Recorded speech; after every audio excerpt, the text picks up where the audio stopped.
afterwards, because I know I'm often in these seats and you're just ready for the film to start, and I don't want to get in the way of it too much.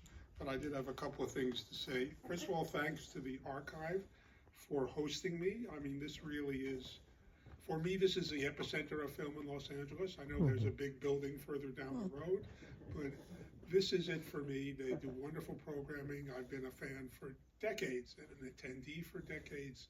So really, thank you, and thanks to all of you for being here and for showing support.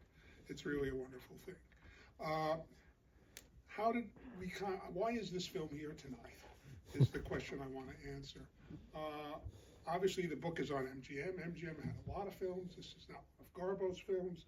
This is not a classic film of the MGM canon, the way we think of Norma Shearer's films, Garbo, Crawford. But there were two things about this film that led me to it.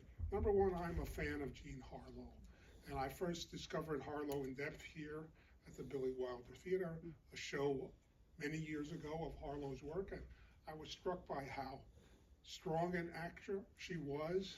And also, what struck me again as I was getting ready for this tonight, she was 26 when she died, 26 years old, astonishingly young death, and still with a very vivid body of work that she left behind. There was one quote about her I wanted to read, because, there was George Cukor, who was a great director and knew a lot about acting. This is what George Cukor said about her. Jean Harlow was a tough girl, yet very feminine, like Mae West. They both wisecrack, but they have something vulnerable, and it makes them attractive. Jean Harlow was very soft about her toughness. I think that's a wonderful phrase, and I think you'll see that here tonight. The other reason I went with this film is that I am a fan of inside Hollywood movies. I just love, all the way back to Show People, great silent film. Someone here mentioned The Bad and the Beautiful, Barefoot Contessa. I love them, and this is a funny one, and this has a lot of interesting twists to it. It's very inside MGM. Not only was it made by MGM, there's a lot of MGM references in it, which I will not spoil for you, but you'll hear them when they come up.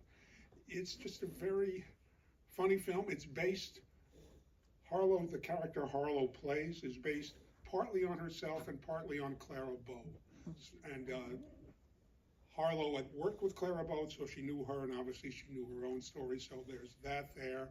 It's directed by Victor Fleming, who directed a film called Red Dust with Harlow that's referenced in this film. The cameraman on this film ended up marrying Harlow briefly, so there's a lot of just interior references in this film.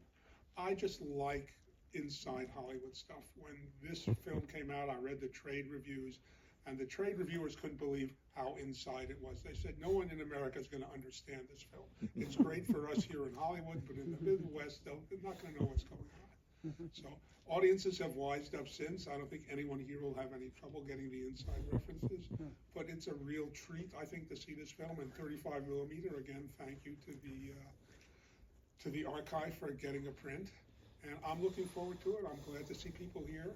And then when it's over, Justin and I will talk about it, and we'll talk about the book. So thank you again for being here, and I'll see you afterwards.